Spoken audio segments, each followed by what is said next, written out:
성경을 한자를 푸는 대구의 오집사입니다. 오늘은 질부자에 대해서 말씀드리겠습니다. 이것은 어떤 짐을 지다 이런 뜻이 되겠죠. 부하할 때 부자가 됩니다.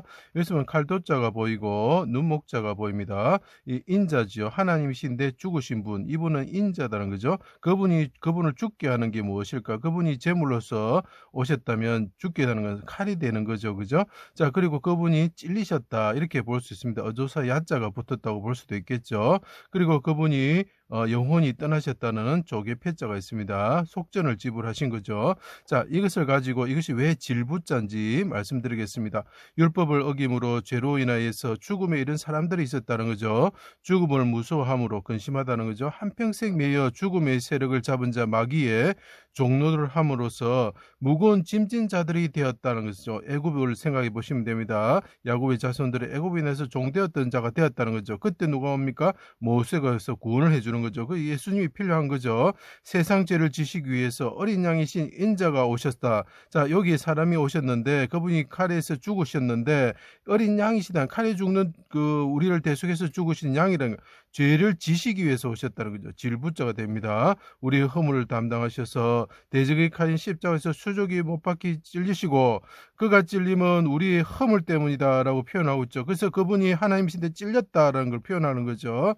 그분이 대적의 칼인 십자가에서 죽으시는 세상 죄를 지고 가는 어린 양이라는 거죠. 죄악을 담당하시고 상하셨다. 그래서 이게 부상을 입다 이런 뜻이 됩니다. 수족을 찔리시고 옆구리에 창을 찔리시고 가시관을 쓰시고 채찍에 맞으시고 우리가 그분이 채찍에 맞음으로 우리가 나음을 입었다 이렇게 이야기를 하죠. 이사야 53장 이것을 꼭 봐주세요. 그리고 이사야 1장 1절도 꼭 묵상해 주시기 바랍니다. 여호와의 날 해가 빛을 잃을 때에 나의 하나님 어찌하여 나를 버리셨습니까? 저버리다는 것이죠. 힘이 말라 질그럭 조각처럼 되었습니다. 나의 힘이시여 속기도 없어서 내가 주님의 힘을 잊기를 원합니다. 라고 인자가 부르짖고 있는 여기 왈자가 되겠죠. 해가 빛을 잃을 때에 여호와의 날에 6월절 전날에 부르짖었다 이런 거죠.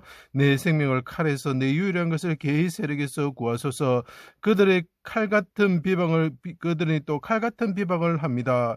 이 칼도자가 들어가게 되는 것입니다. 인자를 죽이는 것, 예, 그런 거죠. 자, 내 영혼을 비둘기 같은 내 영혼을 아버지 손에 부탁합니다. 하면서 백성들의 죄를 담당하시고 영혼을 속건제물로 드리시면서 속전을 지불하셨다. 그래서 조개 패자가 필요합니다.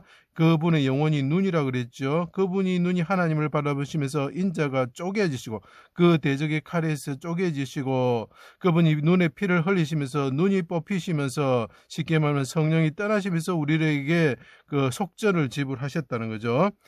그리고 운명하셨습니다. 죄의 짐을 사심으로 죄에서 우리를 해방시키시는 거예요. 그러면서 사망의 권세와 마귀의 압제가 멸하게 되는 거죠. 그 대적들이 패하게 되는 거죠.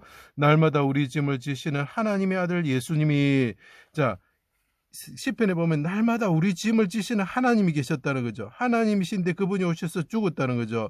그 예수님이 아들 예수님입니다. 이거 보십시오. 이사야 보면 1장 1절에 아모스의 아들 이사야 무거운 짐진 자라는 뜻입니다. 아모스가 아들 이사야는 무슨 뜻입니까? 예수님과 같은 뜻이죠. 무거운 짐진 자의 아들이 있는데 날마다 우리 짐을 지신 하나님이 있는데 그분의 아들이 오셔가지고 아버지와 같이 우리의 짐을 지어주시는 분이라는 거죠. 그분이 뭡니까? 야훼는 우리의 구원이시다.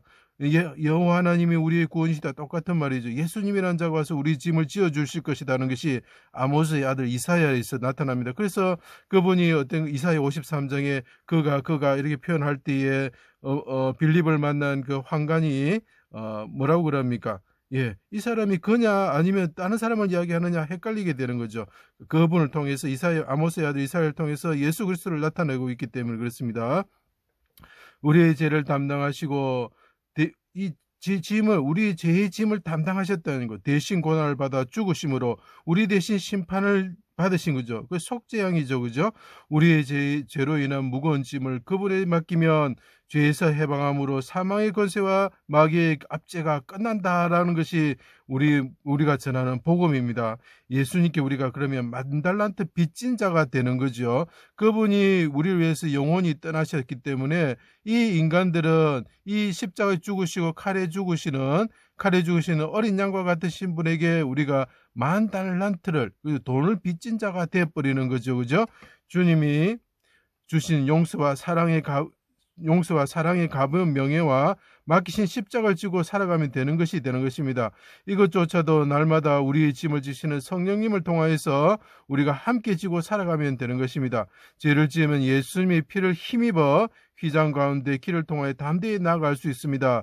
자, 여기서 우리가 알아야 될 것은 뭐냐? 우리가 하나님 예수님을 통해서 그분이 십자가에서 죽으셨지만 우리가 먼저 해야 되는 것은 먼저 우리가 제사를 지내기 전에 하나님 앞에서 죄 용서를 받기 전에 먼저 형제와 화목하고 제사를 지내야 되는 거죠. 형제의 죄를 용서하고 제사를 지내야 됩니다. 그래서 자기 모든 짐을 예수님이 지셨으니까 나는 그 사람, 내가 나쁜 짓을 한 그 사람한테는 내가 용서받을 필요 없어. 그것은 잘못된 것이죠. 그것은 성경적인 내용이 아닌 것입니다. 자, 그래서 보십시오.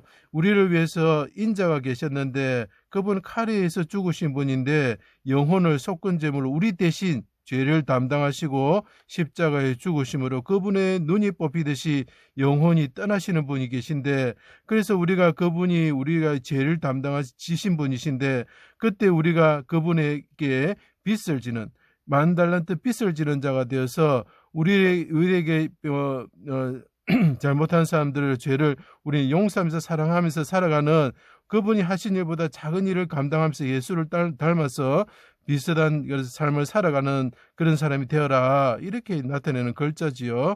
그래서 이것이 질부자가 되는 것입니다. 제 강의를 들어주셔서 감사합니다.